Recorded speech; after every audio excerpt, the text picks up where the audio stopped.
हॉलमधल्या शांततेला फक्त एसीच्या दबक्या आवाजाचा आणि भिंतीवरच्या घड्याळाचा टिकटिकचा आधार होता.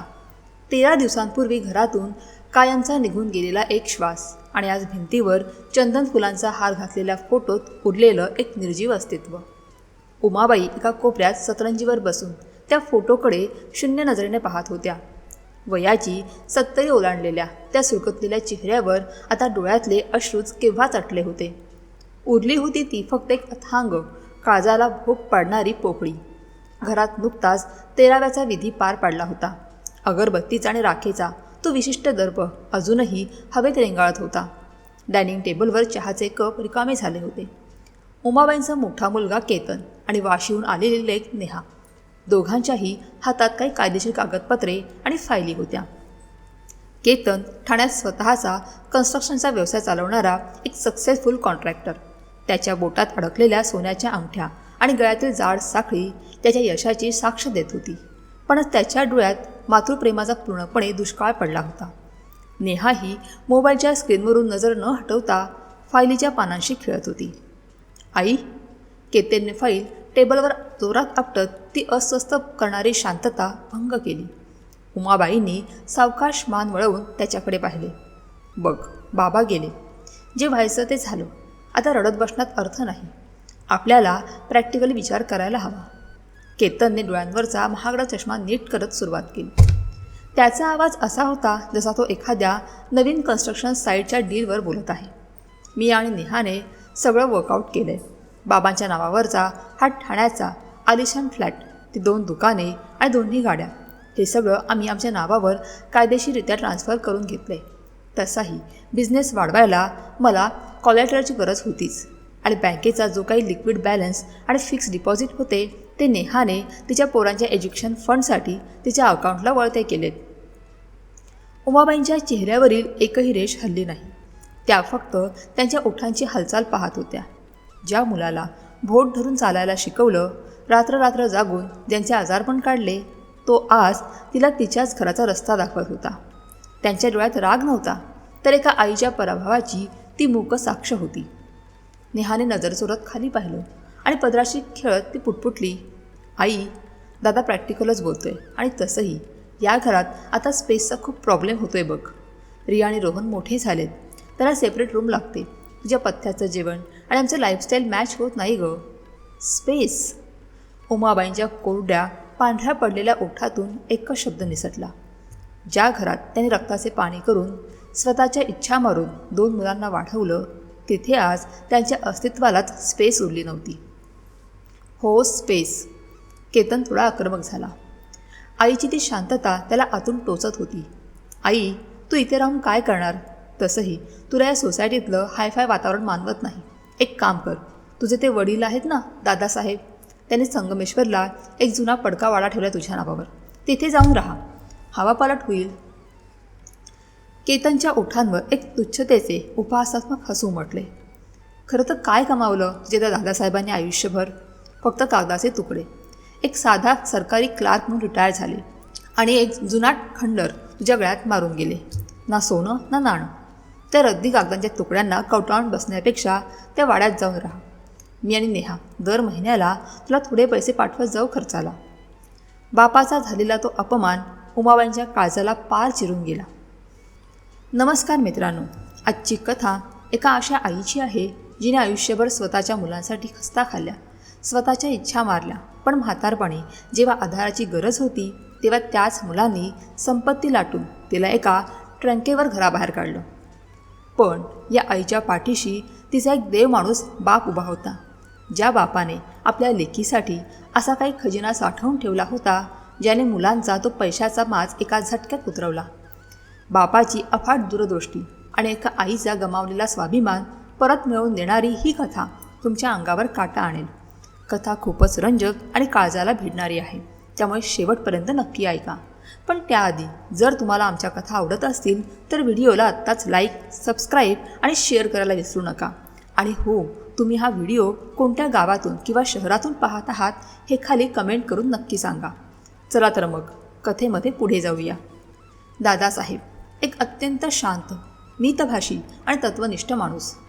ज्या माणसाने आयुष्यभर प्रामाणिकपणाची कास सोडली नाही, त्याचा अपमान या पैशाच्या मस्तीत अंध झालेल्या मुलाच्या तोंडून ऐकताना उमाबाईंच्या अंगावर काटा आला.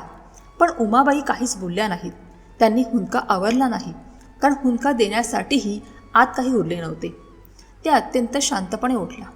वयाच्या 70तही त्यांचा पाठीचा कणा एकदम ताठ होता. त्यांनी केतनला किंवा नेहाला एक शब्दही विचारला नाही की माझं काय. त्या थेट आतल्या खोलीत गेला.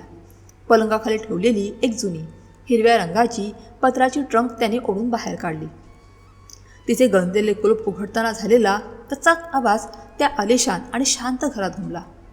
त्याने कपाटातून आपल्या मोजक्या 3-4 सुती आणि इरकली साड्या, नवऱ्याचा एक जुना चष्मा आणि दादासाहेबांचा एक ब्लॅक अँड व्हाईट फोटो एवढेच त्या ट्रंकेत काढले. कपाटातील सोनं नाणं, महागड्या साड्या, रेशमी कपडे सगळं त्याने तिथेच त्या अत्तराचा वास येणाऱ्या कपाटात सोडून दिले. ट्रंकेचे झाकण बंद करतानाचा तो लोखंडी आवाज एका पर्वाचा शेवट होता. जेव्हा उमाबाई ती ट्रंक एका हातात घेऊन हॉलमध्ये आला, तेव्हा केतन आणि नेहा अवाक होऊन त्यांच्याकडे पाहतच राहिले. आई, आत्ता कुठे चाललीस? रात्र झाली आहे. उद्या सकाळी ड्रायव्हरला सोडायला सांगतो. केतनने आपला वरवरचा डोलारा सांभाळण्याचा प्रयत्न केला. ज्या घरात श्वास घ्यायला स्पेस नाही, तिथे एक रात्रही काढायची नाही, हे माझ्या कागदाचे तुकडे गोळा करणाऱ्या बापानेच मला शिकवलंय. उमाबाईंचा आवाज खोल पण एखाद्या तलवारीच्या धारेसारखा करारी होता. त्याने दाराबाहेर पाऊल टाकले आणि मागे वळून त्या फ्लॅटकडे एकदाही पाहिले नाही. रात्रीचे 9 वाजले होते. ठाण्याचं वंदना एस टी स्टँड गर्दीने फुलून गेलं होतं. आजूबाजूला डिझेलचा उग्र दर्प, भाजलेल्या शेंगदाण्यांचा वास, भुंग्यावरून येणाऱ्या घोषणा आणि एस टी गाड्यांच्या इंजिनचा कर्णकर्कश आवाज घुमत होता. पण या सगळ्या कोलाहलात उमाबाई मात्र एका अथांग शांततेत बुडाल्या होत्या. त्यांनी संगमेश्वरची तिकिटं काढली. एक लाल रंगाची धूळ खाल्लेली एस टी फलाटावर येऊन थांबली. ठाणे रत्नागिरी.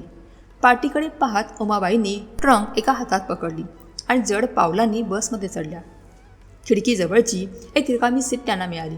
फाटलेली रेक्झिनची सीट आणि डब्याचा तो खरखरी स्पर्श, पण तो त्या मुलांच्या मखमली सोप्यापेक्षा अधिक खरा आणि आरामदायी वाटत होता.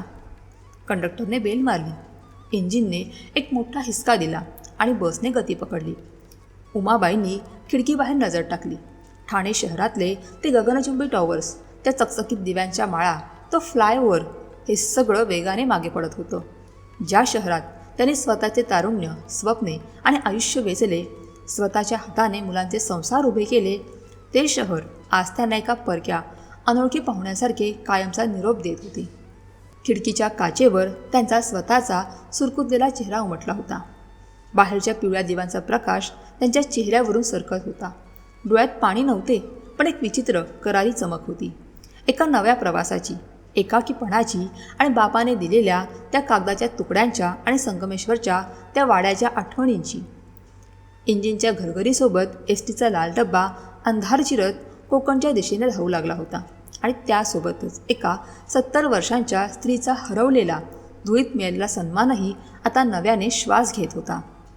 लाल एस टी बसने एक मोठा करकचून ब्रेक मारला आणि चाकांच्या घरघरीसह ती संगमेश्वरच्या रिकाम्या शांत स्टँडवर उभी राहिली. पहाटेचे 5:30 वाजत आले होते. बाहेरचा गारवा अंगाला झोंबणारा होता. ठाण्याची ती कोंदट, प्रदूषित हवा इथे नव्हती. उमाबाईंनी आपली जुनी पत्राची ट्रंक हातात घट्ट पकडली आणि बसच्या पायऱ्या उतरून खाली लाल मातीवर पाय ठेवला. बसने एक खूप मोठा धूर सोडला आणि ती पुढच्या प्रवासाला निघून गेली. मागे फक्त एक अथांग शांतता आणि उमाबाईंना सोडून. कोकणातल्या दाट धुक्याची पांढरी शुभ्र चादर आजूबाजूच्या सह्याद्रीच्या रांगांवर, लाल मातीच्या रस्त्यांवर पसरली होती. नुकत्याच मोहरलेला आंब्या फणसांच्या बागांमधून येणारा तो ओला मातीचा आणि पानांचा सुवास उमाबाईंच्या नाकात शिरला. कितीतरी वर्षांनी त्या या हवेत श्वास घेत होत्या. हातातील ट्रंक ओढत धुक्यातून वाट काढत त्या दादासाहेबांच्या वाड्याच्या दिशेने चालू लागल्या. पायाखालचा जांभ्या दगडाचा रस्ता त्यांना ओळखीचा वाटत होता, पण प्रत्येक पाऊल टाकताना छातीत एक विचित्र धडधड होत होती. 15 मिनिटांच्या चालीनंतर त्या वाड्यासमोर येऊन थांबल्या आणि त्यांचे पाय तिथेच खेळले. 25 वर्ष झाली होती या वाड्याला कुलूप लावून. समोरचे कोरीव लोखंडी गेट गंजून काळे पडले होते. कधी काळी ज्या अंगणात तुळशी वृंदावनासमोर रांगोळी काढली जायची तिथे आता गुडघाभर रान माजले होते.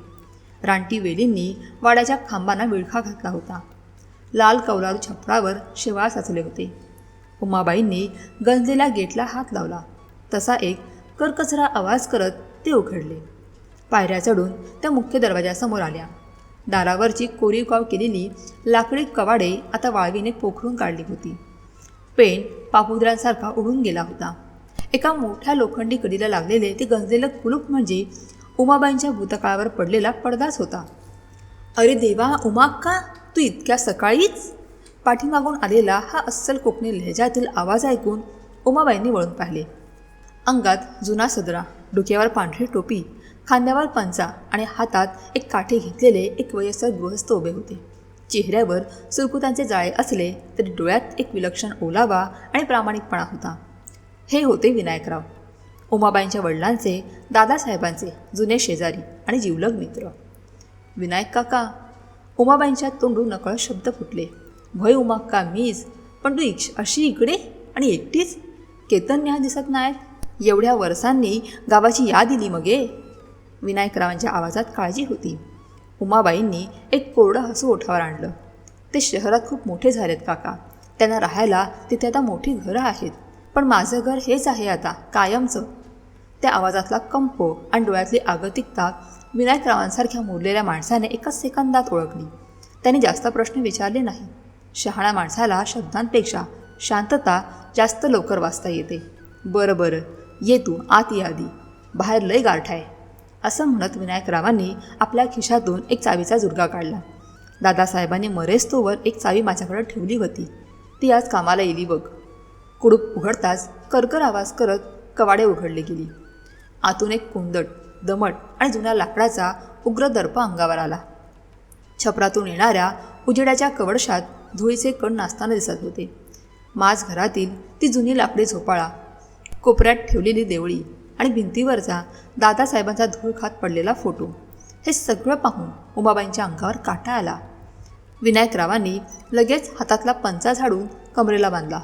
तू बस उमाक्का इथे, मी आत्ता झाडू मारून घेतो, लय धूळ साचली या. वयाची पर्वा न करता ते म्हातारे काका वाड्याची साफसफाई करू लागले. उमाबाईंनी पदर खोचला आणि त्या कामाला लागल्या. मुंबईच्या त्या AC घरात मुलांसमोर लाचार होऊन बसण्यापेक्षा स्वतःच्या बापाच्या घरातली धूळ साफ करण्यात त्यांना एक वेगळाच स्वाभिमान वाटत होता. दुपारपर्यंत माझघर आणि ओसरी राहण्यायोग्य झाली. विनायकराव स्वतःच्या घरून चहा आणि 2 भाकरी घेऊन आले होते. चहा पिताना उमाबाईंची नजर सतत दादासाहेबांच्या त्या जुन्या आराम खुर्चीकडे जात होती. दादासाहेब एक अत्यंत शांत, मितभाषी माणूस. जिल्हा परिषदेत एक साधा क्लार्क म्हणून आयुष्य काढलं त्यांनी. पण त्यांच्या डोळ्यांवरच्या जाड चष्माच्या भिंगातून ते जगाला खूप पुढेपर्यंत पाहायचे. त्यांच्या हातात नेहमी एखादं जाडजूड पुस्तक किंवा जुनी फायली असायची. उमाबाईंच्या मनात विचारचक्र सुरू झाले. दादासाहेबांनी आयुष्यभर पै पै वाचवली, पण स्वतःसाठी कधी नवा शर्ट शिवला नाही. ते सतत काहीतरी कागदपत्रे वाचत असायचे. आणि सर्वात आश्चर्याची गोष्ट म्हणजे त्यांनी मरताना हा संगमेश्वरचा वाडा माझ्या नवऱ्याच्या किंवा मुलांच्या नावावर न करता फक्त माझ्या नावावर केला, तोही इरिव्होकेबल म्हणून. म्हणजे माझ्या इच्छेशिवाय माझा नवरा किंवा मुले या वाड्यावर हक्क सांगू शकणार नाहीत, अशी कायदेशीर तरतूद त्यांनी का करून ठेवली होती? का? त्यांना आधी समजलं होतं का की माझा नवरा पैशाच्या मस्तीत मला विसरेल? त्यांना भविष्यातल्या केतन आणि नेहाच्या स्वार्थीपणाची चाहूल लागली होती का? बाप नावाच्या माणसाची ती अदृश्य सावली आज 25 वर्षांनंतर उमाबाईंना जाणवत होती. दिवस मावळला. विनायकराव सकाळी दुधाची पिशवी घेऊन येतो असं सांगून निघून गेले. आता त्या मोठ्या जुन्या वाड्यात उमाबाई पूर्णपणे एकट्या होत्या. वीज केव्हाच कापली गेली होती. उमाबाईंनी देवळीत ठेवलेला एक जुना पितळी कंदील शोधून काढला. विनायकरावांनी आणून दिलेल्या रॉकेलचे 2 थेंब त्यात टाकले आणि काडी ओढली. कंदिलाच्या त्या पिवळसर थरथरणाऱ्या प्रकाशात वाड्याच्या भिंतीवर मोठ्या भयानक सावल्या नाचू लागल्या. बाहेर रातकिड्यांची किरकिर सुरू झाली होती. कधीतरी दुरून एखाद्या घुबडाचा आवाज यायचा. अथांग शांतता, निबिड अंधार आणि एकाकीपणा. ठाण्याच्या त्या गजबजलेल्या घरातून थेट या भयान एकांतात आल्यावर उमाबाईंचे मन आता कासावीस होऊ लागले. दिवसभर कामात गुंतवून ठेवलेला तो बांध आता फुटला. कंदीलच्या प्रकाशात दादासाहेबांच्या फोटोकडे पाहता पाहता उमाबाईंचे डोळे भरून आले. ज्या मुलांसाठी त्यांनी स्वतःच्या पोटाला चिमटा काढला त्यांनी एका क्षणात त्यांना घराबाहेर काढले होते. केतनचे ते निर्दयी शब्द, कागदाचे तुकडे गोळा केले तुमच्या बापाने, त्यांच्या कानात घुमू लागले. उमाबाईंनी फोटोसमोर हात जोडले आणि हुंदका दाबात त्या खाली कोसळल्या. त्यांच्या डोळ्यातून साठवलेले अश्रू आता मुक्तपणे त्या लाल मातीच्या जमिनीवर सांडत होते. पण त्या अश्रूंमध्ये लाचारी नव्हती, तर एका मुलीची आपल्या बापाकडे केलेली ती एक मूक तक्रार होती. आणि त्या अंधाऱ्या जुन्या वाड्याने एका पित्यासारखेच त्या रात्री उमाबाईंना आपल्या कुशीत सामावून घेतले. संगमेश्वरच्या त्या जुन्या वाड्यात राहायला येऊन आता बरोबर 1 आठवडा उलटून गेला होता. बंद पडलेल्या वाड्याचा तो कुबट वास आता बऱ्यापैकी कमी झाला होता. विनायकरावांच्या मदतीने आणि स्वतःच्या हाडांची काढं करून उमाबाईंनी वाड्याला एक जगण्यायोग्य रूप दिले होते. माझघरातील फरशी धुवून काढली होती. अंगणातला पाळापाचोळा जाळला होता. पण या सगळ्या शारीरिक कष्टांपेक्षा मोठा प्रश्न आता आ वासून उभा होता, तो म्हणजे पैशांचा. सकाळी उठल्यावर उमाबाईंनी आपल्या जुन्या ट्रंकेतला तो कापडी बटवा उघडून पाहिला. त्यात आता मोजून 500ची 1 आणि 100च्या 3 नोटा उरल्या होत्या. 800 रुपये. यापुढचा महिना कसा काढायचा? रेशन, लाईट बिल, औषध पाणी. विचारांनी त्यांच्या कपाळावर आठ्यांचे जाळे अधिकच गडद झाली. केतन आणि नेहाने त्यांच्याकडे फुटकी कवडीही ठेवली नव्हती. आजवर नवऱ्याच्या पैशावर जगताना कधी पैशाची किंमत इतकी जाणवली नव्हती, तितकी आज या 800 रुपयांकडे पाहताना जाणवत होती. पण तरीही कोणासमोर हात पसरवण्यापेक्षा उपाशराने त्यांना अधिक पसंत होते. त्या विचारांना झटकून टाकत त्यांनी हातातली फडकी घेतली आणि त्या माझघराच्या साफसफाईला लागल्या. देवघराच्या बाजूला एक जुनी लाकडी कोरीवगाव असलेली देवळी होती. वर्षानुवर्ष तिथे कोणाचा हात गेला नव्हता. उमाबाईने एका स्टूलवर उभे राहून ती देवळी साफ करायला सुरुवात केली. जळमटक काढताना अचानक त्यांच्या हाताला काहीतरी जड आणि थंडगार लागले. त्यांनी ती वस्तू खाली काढली आणि साडीच्या पदराने पुसली. तो एक जुना, काळपट पडलेला पण अत्यंत सुबक नक्षीकाम केलेला पितळी पॉकेट वॉच म्हणजेच खिशात ठेवायचे घड्याळ होते. त्याची साखळी तुटली होती आणि काटे कधीचेच थांबले होते. ते दादासाहेबांचे आवडते घड्याळ. उमाबाईंच्या चेहऱ्यावर एक पुसटशी स्मितरेषा उमटली. पण घड्याळ पुसताना त्यांच्या बोटांना पाठीमागच्या बाजूला काहीतरी खरखरीत लागले. त्यांनी घड्याळ उलटून पाहिले. पितळी पृष्ठभागावर त्यांना अत्यंत बारीक अक्षरात काहीतरी कोरलेले होते. डोळे बारीक करून त्यांनी पाहिले. 1, 9, 8, 2 4 आकडे. अचानक उमाबाईंच्या डोक्याला एक झिंझिणी आली. स्मृतीच्या पडद्यावर 35-40 वर्षांपूर्वीचा एक प्रसंग लख्ख चमकून गेला. दादासाहेब त्यांच्या जुन्या आरामखुर्चीत बसले होते. हातात हेच घड्याळ होतं आणि उमाबाईंना जवळ बोलावून ते अत्यंत शांत आवाजात म्हणाले होते, उमे, माणसाची वेळ कधी बदलेल हे सांगता येत नाही, पण वेळ आलीच तर हे आकडे नक्की कामाला येतील, लक्षात ठेव. तेव्हा त्या शब्दांचा अर्थ उमाबाईंना समजला नव्हता. पण आज या रिकाम्या वाड्यात हातात 800 रुपये असताना त्या शब्दांचा अर्थ त्यांना खुणावत होता. हे आकडे कशाचे? फोन नंबर नाही, तारीख असू शकते की पासवर्ड. उमाबाईंच्या काळजाचा ठोका चुकला. दादासाहेबांची एक जुनी सवय होती. ते त्यांच्या महत्त्वाच्या वस्तू कधीच उघड्यावर ठेवत नसत. उमाबाईंना अचानक वाड्यातल्या एका विसरलेल्या जागेची आठवण झाली. तळघर. लाकडी जिन्याखालचा अंधाऱ्या कोपऱ्यात एक जाडजूड लाकडी फळी होती, जिच्या खाली एक छोटे तळघर होते. तिथे फक्त दादासाहेब जायचे. उमाबाईंनी लगबगीने बाहेर येऊन विनायकरावांना हाक मारली. विनायकराव धावतच आले. काय झालं उमाक्का, असा घाम का फुटलाय तुला? काका, मला जिन्याखालची ती लाकडी फळी बाजूला करायला मदत करा, लवकर. उमाबाईंचा आवाज कापत होता. विनायकरावांनी प्रश्न न विचारता त्यांच्यासोबत जिन्याखालची जागा गाठली. जुने अडगळीचे सामान बाजूला करून त्यांनी ती जड धुळीने माखलेली लाकडी फळी उचकली. खाली जाण्यासाठी 3-4 सिमेंटच्या पायऱ्या आणि काळाकुट्ट अंधार होता. विनायकरावांनी एक बॅटरी आणली. त्या पिवळसर प्रकाशात दोघेही खाली उतरले. खाली दमट मातीचा आणि बंदिस्त हवेचा कुबट वास होता. बॅटरीचा प्रकाश फिरवताना एका कोपऱ्यात प्रकाश किरण थांबले. तिथे एक भली मोठी काळ्या रंगाची गंजलेली गोदरेजची तिजोरी भिंतीत चिणून बसवली होती. तिच्या गोल फिरणाऱ्या डायलवर धुळीचे जाड थर बसले होते. बाबो, इथं तिजोरी हाय हे मला बी ठाव नव्हतं. विनायकराव अवाक होऊन म्हणाले. उमाबाईंचे हात थरथरत होते. त्यांनी पदराने तो डायल पुसला. त्यावर 0 ते 9 असे आकडे होते. छातीत धडधडत असताना त्यांनी घड्याळाच्या पाठीवरचे आकडे आठवले. 1, 9, 8, 2. त्यांनी खोल श्वास घेतला. डायल डावीकडे फिरवून 1 वर आणला. एक बारीक टिक आवाज आला. मग उजवीकडे 9, पुन्हा टिक, मग डावीकडे 8 आणि शेवटी उजवीकडे 2. 2 सेकंद काहीच झाले नाही. पूर्ण तळघरात फक्त उमाबाईंच्या आणि विनायकरावांच्या श्वासांचा आवाज घुमत होता. मग उमाबाईंनी तिजोरीचे ते जड लोखंडी हँडल धरून खाली दाबले. कचाक असा एक मोठा आवाज झाला आणि वर्षानुवर्ष बंद असलेली ती जड लोखंडी दारे करकरत उघडली गेली. उमाबाईंचे डोळे विस्फारले. त्यांना वाटले होते आतमध्ये काहीतरी सोन्या चांदीचे दागिने, वंशावळीचे जुने दागिने असतील. पण आतले दृश्य पाहून त्यांच्या चेहऱ्यावरचा उत्साह क्षणात मावळला आणि तिथे गोंधळाने जागा घेतली. तिजोरीत सोन्याचा एक कणही नव्हता. तिथे फक्त लाल फडक्यात अत्यंत काळजीपूर्वक बांधलेल्या आणि जाड प्लॅस्टिकमध्ये गुंडाळलेल्या काही जुन्या फायली आणि पुडकी होती. कागद, नुसती कागद आहेत आतमध्ये? विनायकरावांनी बॅटरीचा प्रकाश आत टाकत विचारले. केतनचे शब्द पुन्हा उमाबाईंच्या कानात घुमले.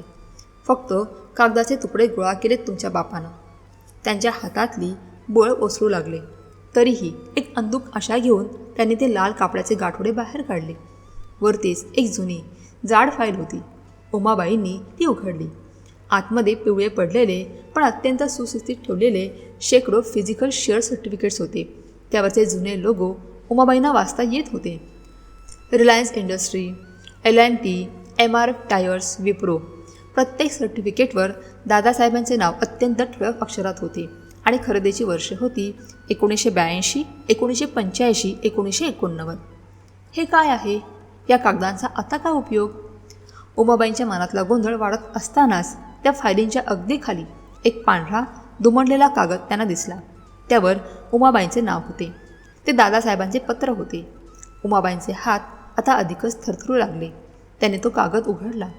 दादासाहेबांचे ते वळणदार मोत्यासारखे अक्षर त्यांच्या डोळ्यांसमोर तरळू लागले. कंदील आणि बॅटरीच्या प्रकाशात त्याने ते पत्र वाचायला सुरुवात केली. माझ्या लाडक्या उमे, तू हे पत्र वाचत असशील तेव्हा कदाचित मी या जगात नसेन. मला माहीत आहे तुला आणि जगाला वाटायचं की मी एक साधा कारकून आहे, जो पगार मिळतो तो कुटुंबावर खर्च करून उरलेलं आयुष्य पुस्तकात घालवणारा एक कंटाळवाणा बाप. तुझ्या नवऱ्याला त्याच्या पैशांचा मोठा अभिमान होता. त्याच्या त्या चकचकीत जगात माझ्यासारख्या साध्या माणसाला काहीच किंमत नव्हती. पण उमे, मला माणसांची पारख होती. मला पैशाचा माज असणाऱ्या माणसांचा शेवट माहीत होता. मला नेहमी वाटायचं की उद्या जर तुझ्यावर वेळ आली तर माझा साधा पगार तुला वाचवू शकणार नाही. म्हणून मी माझ्या पगारातील काही रक्कम वाचवून अत्यंत अभ्यासाने हे शेअर्स घेतले. हे फक्त कागदाचे तुकडे नाहीत उमे, हा मी तुझ्यासाठी उभा केलेला एक अदृश्य किल्ला आहे. हे शेअर्स मी कधीच विकले नाहीत, ते तसेच वाढू दिले. मी हा वाडा आणि हे शेअर्स फक्त तुझ्या नावावर ठेवले आहेत, जेणेकरून तुझा नवरा किंवा तुझी मुले यावर हक्क सांगू शकणार नाहीत. जेव्हा तुला असं वाटेल की जगात तुझं कुणीच नाही, तुझे स्वतःचे लोक जेव्हा तुला वाऱ्यावर सोडतील, तेव्हा या फायली घेऊन एखाद्या हुशार माणसाकडे जा. माझा हा वारसा तुला कधीच कोणासमोर हात पसरू देणार नाही. तुझा स्वाभिमान हीच माझी खरी संपत्ती आहे. तुझा दादासाहेब.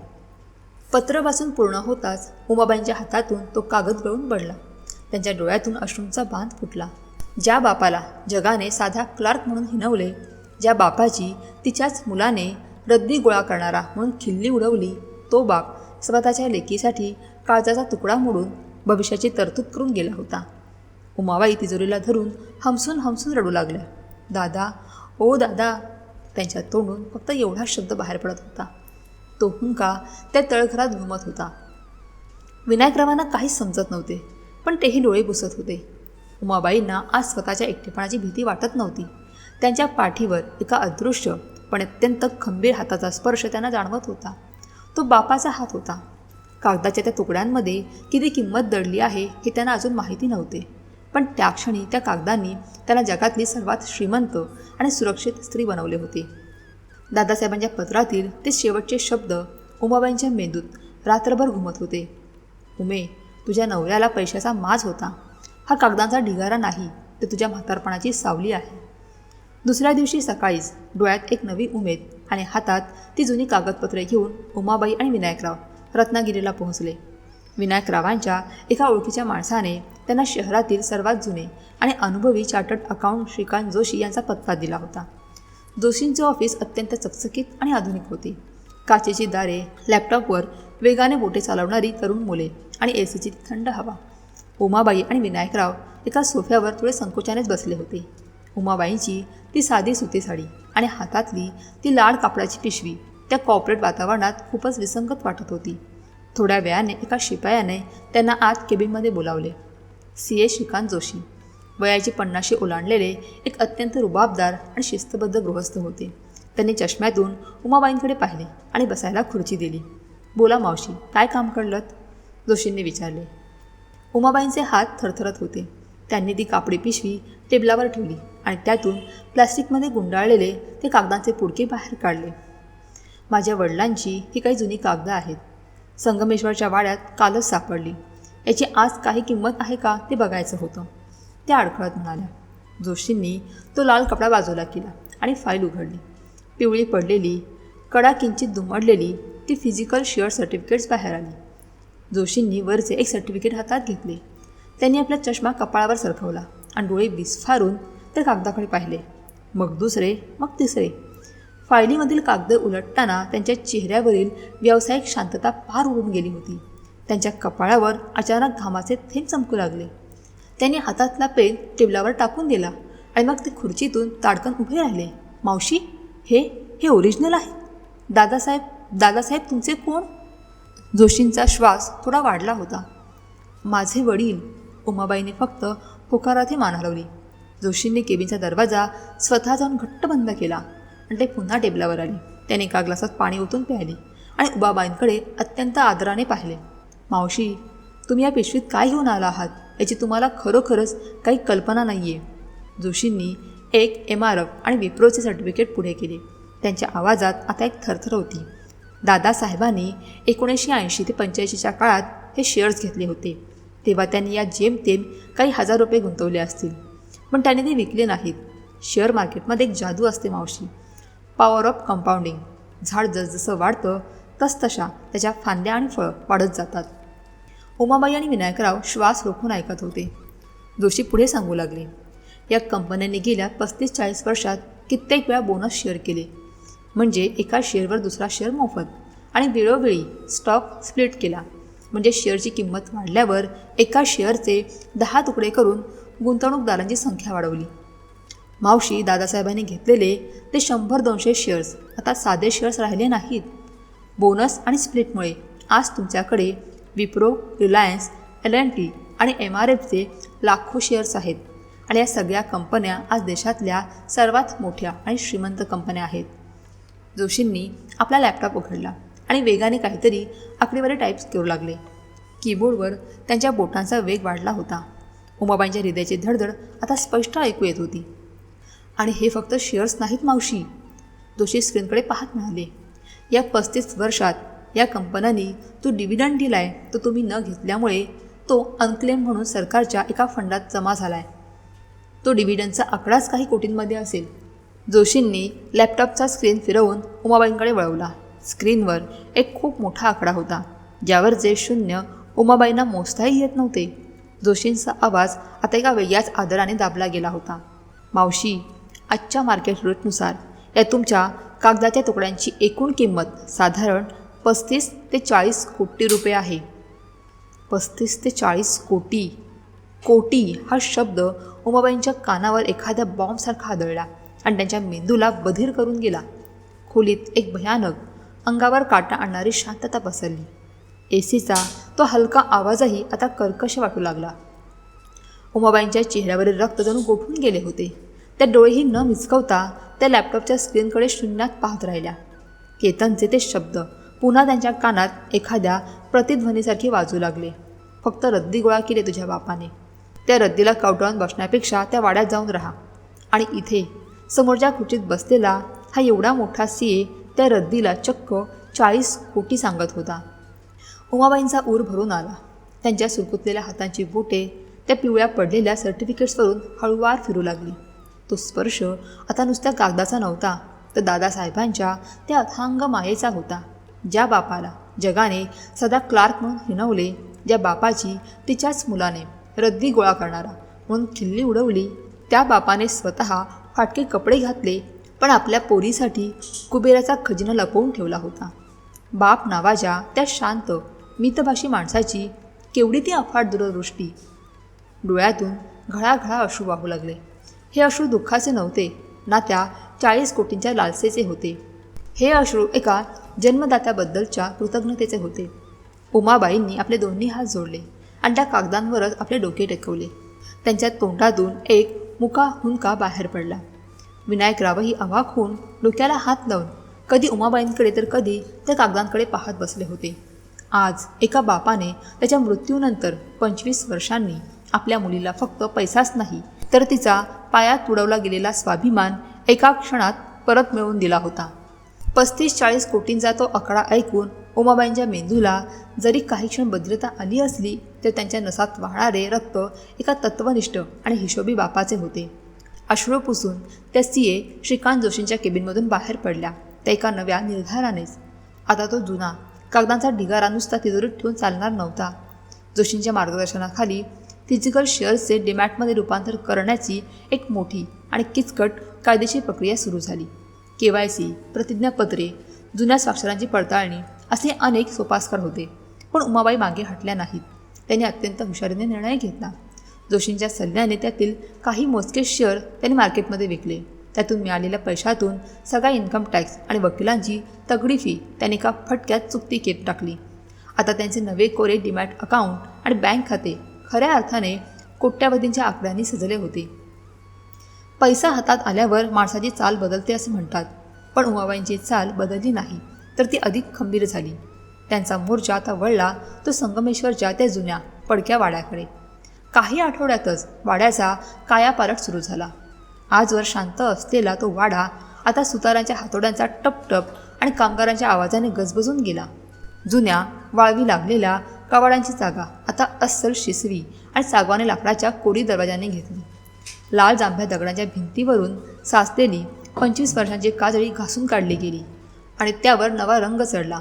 छपरावरची शेवाळलेली कवले उतरवून लाल भडक चकचकीत मंगलोरी कवळे बसवली गेली. माझघरातील फरशी बदलून तिथे गुळगुळीत लादी आली.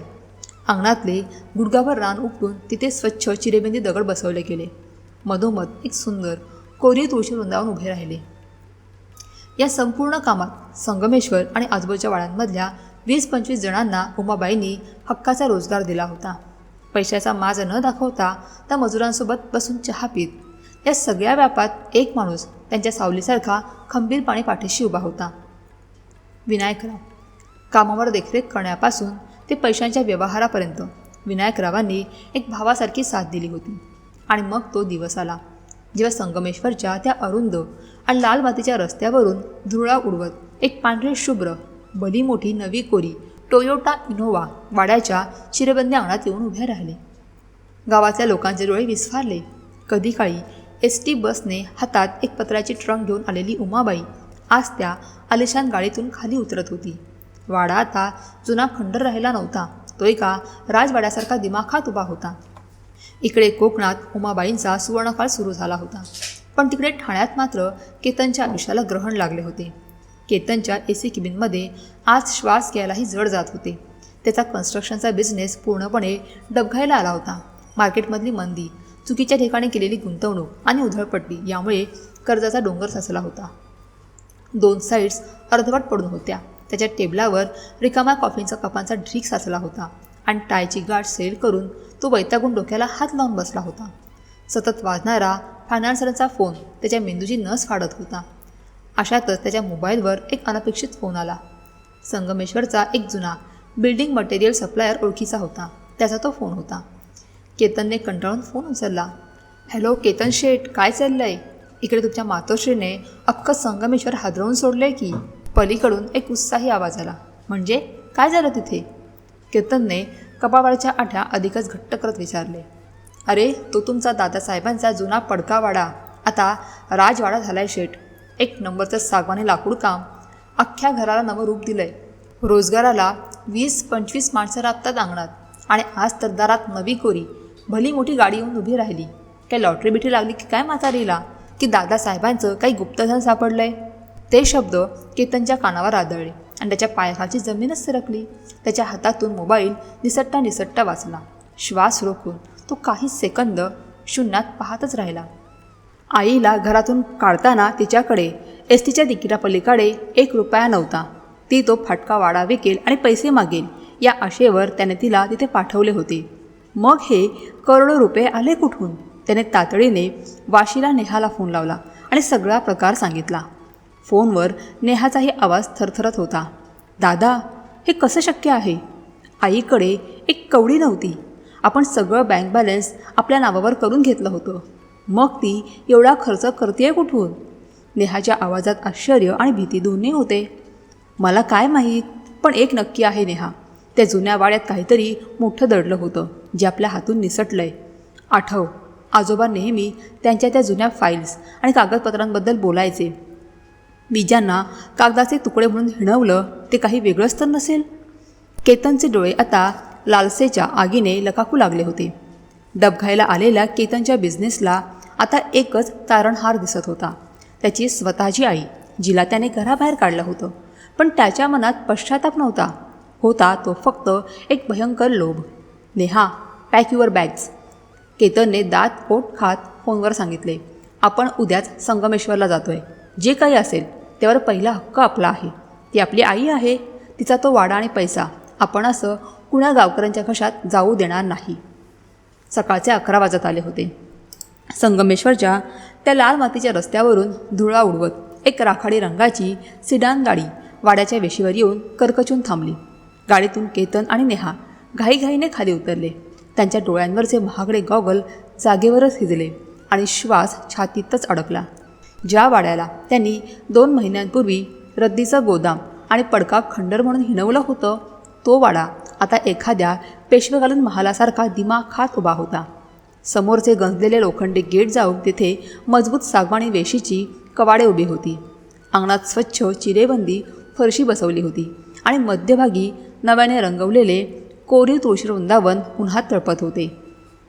वाड्याच्या लाल भडक कौलांवरून निसटणारा ऊन दारात उभ्या असलेल्या पांढऱ्या शुभ्र नवाकोऱ्या इनोवा गाडीच्या काचांवरून परावर्तित होत होतं.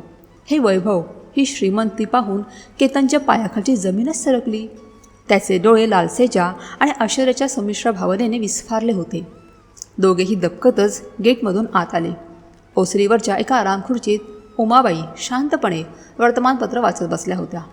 अंगात अत्यंत स्वच्छ इस्त्री केलेली आणि कडक इरकल साडी, डोळ्यांवर सोन्याचा फ्रेमचा नवा चष्मा आणि चेहऱ्यावर एक अथांग डोहल्यासारखी शांतता. त्यांच्या शेजारीच एका लाकडी बाकावर विनायकराव काहीतरी हिशोबाची वही घेऊन बसले होते. लाचार, पराभूत आणि डोळ्यात पाणी असलेल्या आईची प्रतिमा डोक्यात घेऊन आलेल्या केतन नेहाला ते राजेशाही थाटात बसलेल्या करारी स्त्रीला पाहून मोठा धक्का बसला. आई, नेहाने चेहऱ्यावर कोटा गहीवर आणत ओसरीची पायरी चढली. उमाबाईंनी वर्तमानपत्रावरून नजर वर केली. त्यांच्या चेहऱ्यावरील एकही रेष हलली नाही. ना आश्चर्य, ना आनंद, ना राग. कशी आहेस आई? किती आठवण येत होते तुझी. आम्हाला राहवलंच नाही म्हणून तुला घ्यायला आलोय. नेहाने जवळ येत आईच्या गळ्यात पडण्याचा प्रयत्न केला, पण उमाबाईंनी हाताचा पंजा पुढे करत तिला अत्यंत शांतपणे पण ठामपणे जागेवरच थांबवले. नेहाचा खोटा आव तिथेच थबकला. केतन पुढे आला. त्याची नजर वाड्याच्या त्या महागड्या सागवानी खांबावरून फिरत होती. आई, हे सगळं, हे एवढं वैभव, हे कुठून? आणि तू आम्हाला साधं कळवलंही नाहीस. ठाण्यात तुझं स्वतःचं घर, तुझी पोरं असताना तू इथे या अनोळखी लोकात का राहतेस? चल, आज जाऊन बॅग भर, आपण घरी जाऊया. केतनने अत्यंत गोड शब्दात जाळे टाकण्याचा प्रयत्न केला. घरी? कोणत्या घरी केतन? उमाबाईंचा आवाज अत्यंत शांत होता, पण त्यात तलवारीची धार होती. ज्या घरात माझ्या श्वासासाठी स्पेस उरली नव्हती तिथे? केतन थोडा ओशाळला, पण त्याने आपला हेतू सोडला नाही. आई, जुन्या गोष्टी उराशी बाळगून का बसतीयेस? रागाच्या भरात घडलं ते. पण आता हे सगळं काय आहे? एवढा पैसा कुठून आला? आणि कोण बघतं हे सगळं फायनान्स? त्याने विनायकरावांकडे तिरप्या नजरेने पाहत विचारले. या गावकऱ्यांना काय कळते बिझनेस, टॅक्स आणि डिमॅट? तू उगाच कोणाच्या नादी लागून फसवणूक करून घेशील. तू ते सगळं माझ्याकडे दे. मी माझा CA लावून सगळं मॅनेज करतो. तुला काहीही त्रास होऊ देणार नाही. मॅनेज हा शब्द ऐकताच उमाबाईंनी वर्तमानपत्र बाजूला ठेवले आणि त्या खुर्चीतून उभ्या राहिल्या. त्यांच्या त्या उभे राहण्यात इतका करारीपणा होता की केतन नकळत 2 पावले मागे सरकला. मॅनेज? तू माझी संपत्ती मॅनेज करणार? उमाबाईंचे डोळे आता अंगठ्यासारखे धगधगत होते. ज्या हाताने जन्मदात्या आईला नवऱ्याच्या मरणानंतर 13व्या दिवशी एका ट्रंकीवर घराबाहेर काढलं, त्या हातांवर मी माझ्या बापाची संपत्ती सोपवू? आई, मी तुझा सख्खा मुलगा आहे. केतनचा आवाज आता थोडा चढला. होतास. आता तू फक्त एक भिकारी आहेस जो पैशांचा वास मुंगत या वाड्याच्या दारात आलाय. उमाबाईंच्या शब्दांनी केतनच्या गालावर जणू सनसनीत चपराक बसली. ज्या बापाला तू रद्दी गोळा करणारा क्लार्क म्हणालास ना, त्याने आयुष्यभरचे कागदाचे तुकडे जपले, त्यानेच मला हे वैभव दिलंय. तुम्ही माझं घर घेतलं, माझ्या नवऱ्याची संपत्ती घेतली, पण माझ्या बापाने मला दिलेला स्वाभिमान तुम्ही कधीच हिरावू शकत नाही. निघून जा इथून. हा नकार पचवणे केतनच्या अहंकाराला शक्य नव्हते. त्याचा मुखवटा गळून पडला आणि पैशाचा लोभी खरा चेहरा समोर आला. आई, तू जास्त उडतीयस. केतन दात पोट खात म्हणाला. या विनायकरावांसारख्या भामट्याच्या नादी लागून तू सगळा पैसा उधळतेस. मी तुझा सख्खा मुलगा आहे. माझा कायदेशीर हक्क आहे या संपत्तीवर. मी बघतोच हा पैसा तू कसा पचवतेस ते.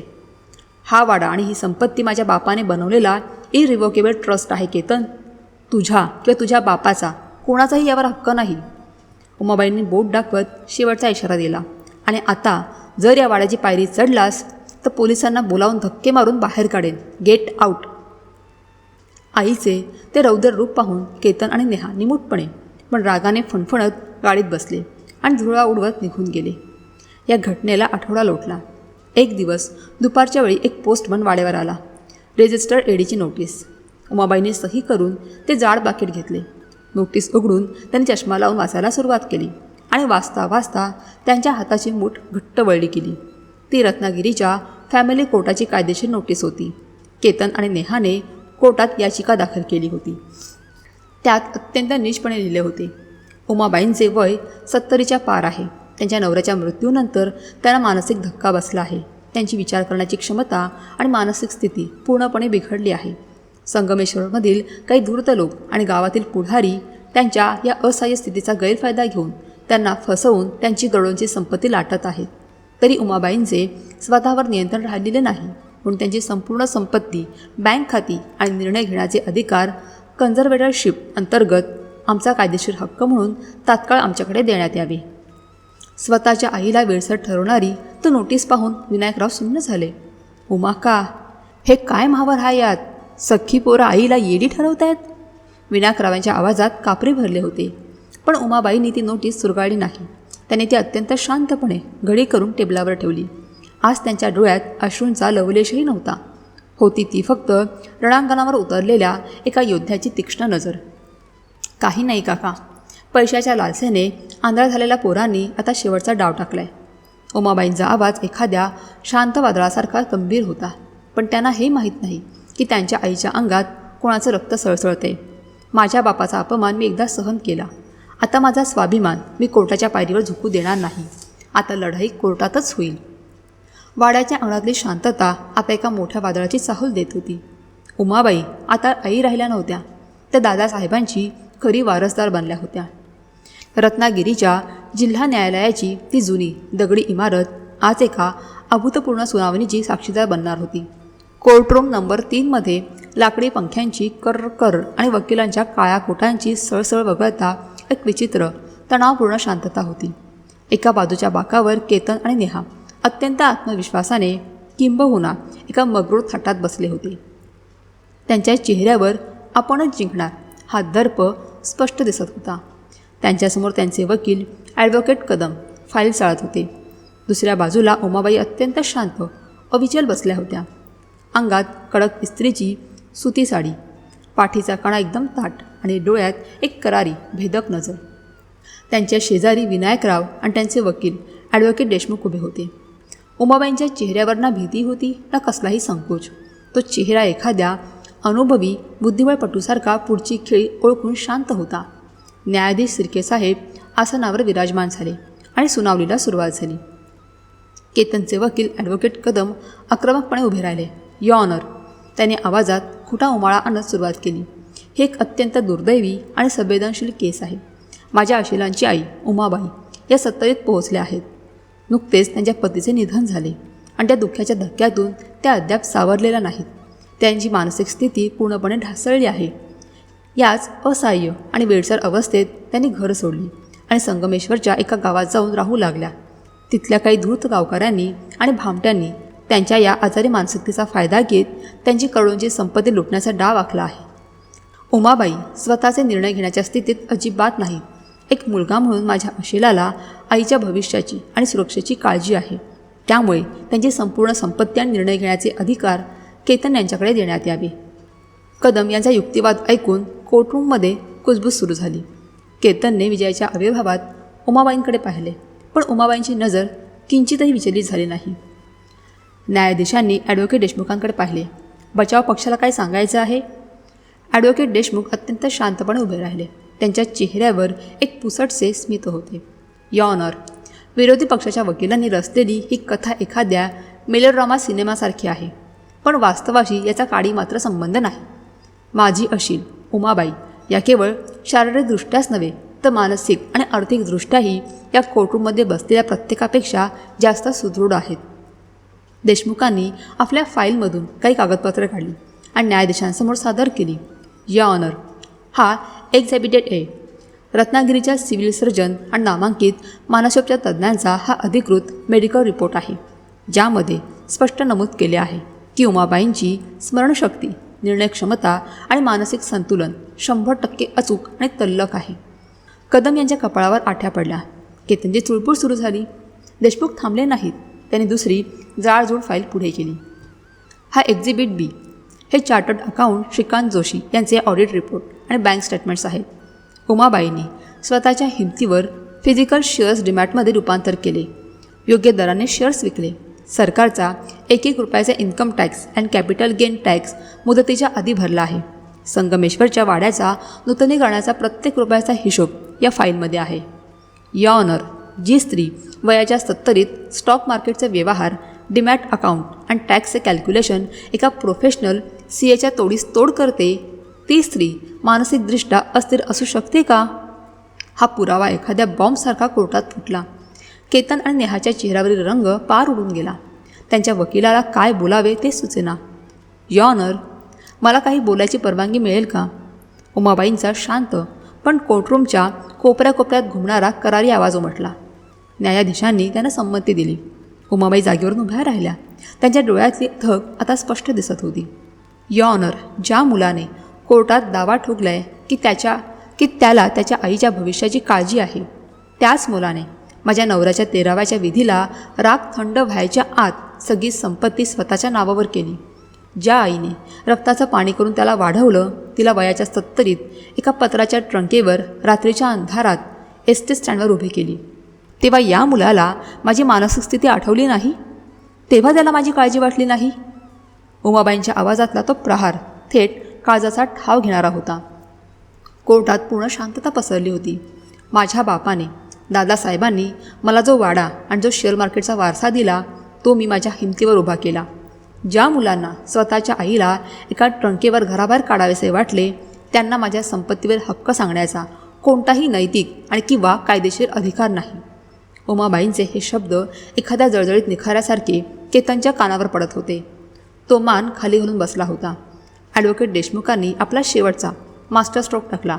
त्यांनी एक जुना पिवळसर पडलेला दस्तावेज कोर्टासमोर ठेवला. युअर ऑनर, हे सगळं इथेच संपतं. हा दादासाहेबांनी बनवलेला मूळ इरिव्होकेबल ट्रस्ट डीड आहे. यानुसार संगमेश्वरचा वाडा आणि त्यातील सर्व संपत्ती, ज्यामध्ये ते शेअर्सही येतात, त्यावर केवळ आणि केवळ उमाबाईंचाच जन्मठेप अधिकार आहे. या ट्रस्टमध्ये स्पष्ट अट आहे की उमाबाईंचा पती किंवा त्यांची मुले या संपत्तीवर कधीही कोणत्याही परिस्थितीत दावा करू शकणार नाहीत. त्यामुळे याचिकाकर्त्यांचा हा दावा मुळातच बेकायदेशीर आणि निरर्थक आहे. न्यायाधीश शिर्के साहेबांनी ती कागदपत्रे वाचली आणि संतापाने फाईल जोरात टेबलावर आदळली. त्यांचा चेहरा रागाने लाल झाला होता. त्याने चष्मा काढला आणि थेट केतन नेहाकडे अत्यंत कठोर नजरेने पाहिलं. मिस्टर केतन, हे न्यायालय न्यायदानाचे पवित्र मंदिर आहे. तुमच्या पैशाच्या लालसेची भूक भागवण्याचे साधन नाही. न्यायाधीशांचा आवाज कोर्टरूममध्ये घुमला. तुम्ही अत्यंत नीचपणाचा कळस गाठला आहात. स्वतःच्या स्वार्थासाठी जन्मदात्या आईला वेडसर ठरवण्याचा प्रयत्न करताना तुम्हाला लाज वाटायला हवी होती. उमाबाईंनी सादर केलेले पुरावे स्पष्ट करतात की त्या पूर्णपणे सक्षम आणि स्वाभिमानी आहेत. तुमच्या याचिकेत काळी मात्र तथ्य नाही. न्यायाधीशांनी आपला हातोडा हातात घेतला. ही कोर्ट याचिकाकर्त्यांची ही खोडसाळ आणि कपटी याचिका पूर्णपणे फेटाळून लावत आहे आणि न्यायालयाचा मौल्यवान वेळ वाया घालवल्याबद्दल आणि एका ज्येष्ठ नागरिकाला मानसिक त्रास दिल्याबद्दल याचिकाकर्त्यांना 5 लाख रुपयांचा दंड ठोठावत आहे. केस डिसमिस.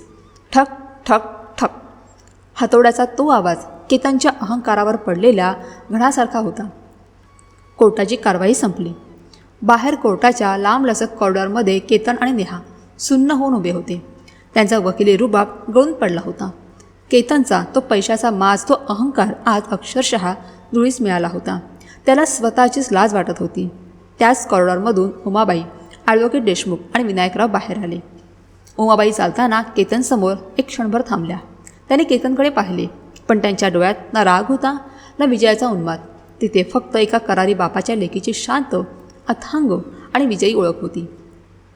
त्यांनी एकही शब्द न बोलता आपली मान ताठ ठेवून केतनच्या पुढून चालत गेला. केतनला आज जाणवले की आपण फक्त एक केस हरलो नाही आहे, तर आपण आपली आई आणि स्वतःचे अस्तित्व कायमचे गमावले आहे. रत्नागिरीच्या त्या कोर्टाच्या पायऱ्यांवर एका आईच्या स्वाभिमानाचा विजय सूर्यासारखा तळपत होता. कोर्टाच्या त्या ऐतिहासिक निकालानंतर संगमेश्वरच्या वाड्यावर एक वेगळीच समाधानाची आणि तृप्ततेची शांतता पसरली होती. खटला जिंकल्याचा कोणताही उन्माद उमाबाईंच्या चेहऱ्यावर नव्हता. त्यांच्याकडे आता अधिकृतपणे 35-40 कोटी रुपयांची संपत्ती होती. एवढा पैसा हातात आल्यावर माणसाची राहणीमान, वागणूक आणि विचार बदलतात. पण उमाबाई मुळातच दादासाहेबांच्या तालमीत तयार झालेल्या होत्या. त्यांनी स्वतःसाठी सोन्याचा मळवलेला पलंग किंवा हिऱ्यांचे दागिने आणले नाहीत. त्या आजही त्याच साध्या पण कडक इस्त्रीच्या सुती आणि इरकली साड्या नेसत होत्या. फक्त आता त्यांच्या चालण्यातला तो पूर्वीचा संकोच आणि लाचारी कायमची पुसली गेली होती. उमाबाईंना एक गोष्ट पक्की समजली होती की जगात त्यांच्यासारख्या हजारो आया आणि म्हातारे बाप आहेत, ज्यांना स्वतःच्याच रक्ताच्या माणसांनी पैशासाठी रस्त्यावर आणले आहे. अज्ञानामुळे आणि आर्थिक साक्षरतेअभावी अनेक वृद्धांची फसवणूक होते.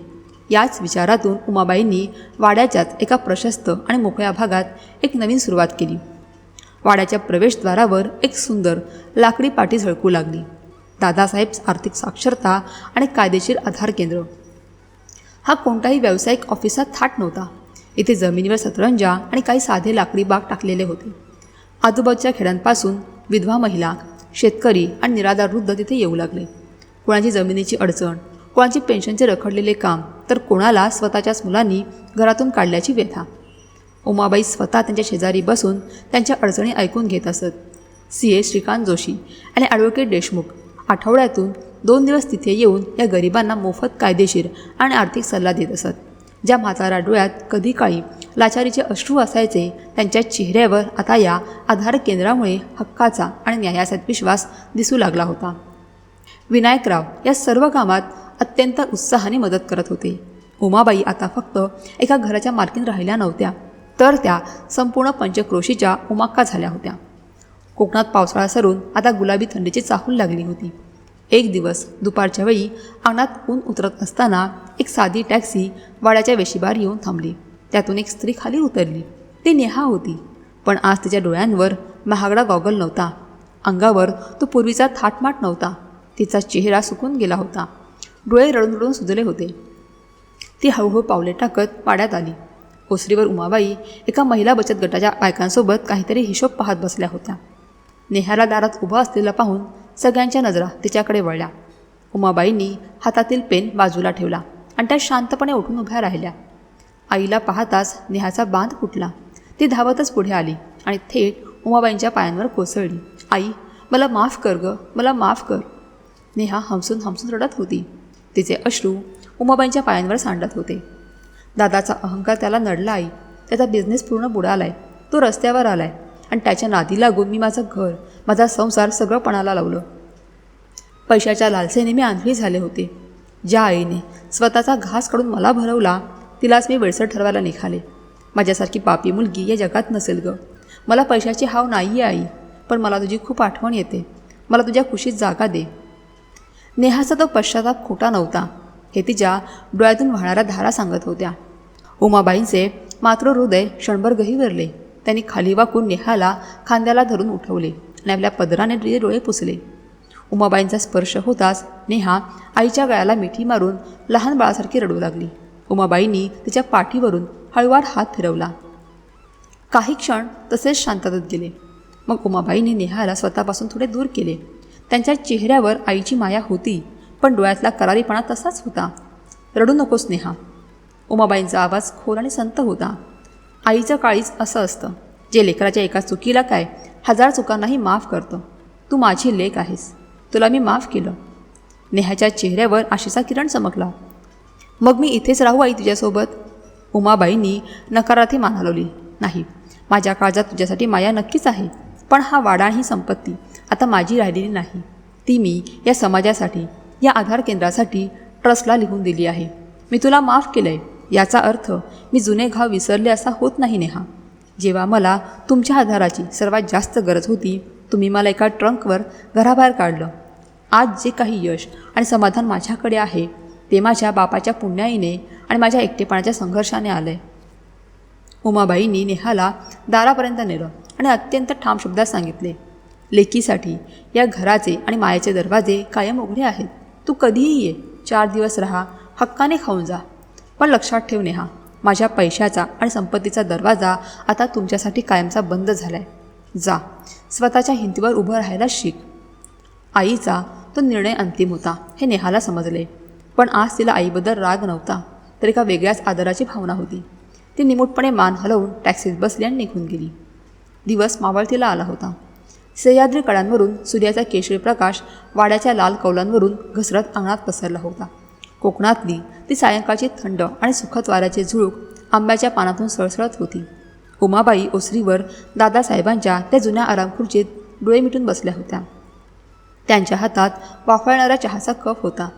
बाजूलाच ठेवलेल्या एका लहानशा लाकडी टिपॉयवर ते जुने पितळी पॉकेट वॉच ठेवले होते. ते घड्याळ उमाबाईंनी दुरुस्त करून घेतले होते. आता त्याची टिक टिक टिक अशी संथ आणि लईच चाललेली स्पंदने त्या शांत वाड्यात स्पष्ट ऐकू येत होती. उमाबाईंनी डोळे उघडले आणि त्या घड्याळाकडे पाहिलं. त्यांच्या ओठांवर एक अत्यंत समाधानी आणि तृप्त असे हसू उमटले. एकेकाळी फक्त कागदाचे तुकडे म्हणून हिणवल्या गेलेल्या त्या शेअर्सनी त्यांना केवळ अब्जाधीश बनवले नव्हते. पैशापेक्षा कितीतरी मोठी गोष्ट त्या कागदांनी त्यांना मिळवून दिली होती, त्यांचा गमावलेला स्वाभिमान. एका सामान्य क्लार्क बापने आपल्या मुलीसाठी रचलेला तो प्रेमाचा आणि सुरक्षेचा किल्ला आज खऱ्या अर्थाने अजिंक्य ठरला होता. वाऱ्याच्या झुळकीने तुळशी वृंदावनाजवळचा दिवा अधिकच तेजाने फडफडू लागला. उमाबाईंनी चहाचा घोट घेतला. भूतकाळ मागे पडला होता आणि वर्तमान एका सुंदर स्वाभिमानी वाटेवर चालत होता. त्या पितळी घड्याळाच्या आबादित टिक टिक सोबत. मित्रांनो, आई वडिलांनी आपल्यासाठी पैशाच्या स्वरूपात काय कमावून ठेवलंय यापेक्षा त्यांनी आपल्याला दिलेले संस्कार आणि स्वाभिमान खूप महत्त्वाचा असतो. दादासाहेबांसारख्या एका साध्या क्लार्कने जगाचे टोमणे ऐकले, स्वतः फाटके कपडे घातले, पण आपल्या लेकीच्या भविष्यासाठी त्यांनी जो कागदाचा ढिगारा साठवून ठेवला होता तो फक्त पैसा नव्हता, तर तो लेकीचा राखलेला स्वाभिमान होता. आणि उमाबाईंनीही तो पैसा स्वतःच्या स्वार्थासाठी न वापरता समाजासाठी वापरला. हीच खरी बापाची शिकवण. मित्रांनो, तुम्हाला उमाबाईंचा हा करारी बाणा आणि दादासाहेबांची अफाट दूरदृष्टी कशी वाटली हे मला खाली कमेंट बॉक्समध्ये नक्की सांगा. जर ही कथा ऐकताना तुमच्याही डोळ्यांच्या कडा ओलावल्या असतील आणि वडिलांची आठवण आली असेल तर हा व्हिडिओ तुमच्या मित्रपरिवारासोबत आणि व्हॉट्सअप ग्रुपवर नक्की शेअर करा. अशाच नवनवीन भावनिक आणि प्रेरणादायक कथा ऐकण्यासाठी आपल्या चॅनलला सबस्क्राईब करा आणि बेल आयकॉन दाबायला विसरू नका. पुन्हा भेटूया अशाच एका सुंदर कथेसोबत. तोपर्यंत काळजी घ्या आणि आनंदी राहा. धन्यवाद.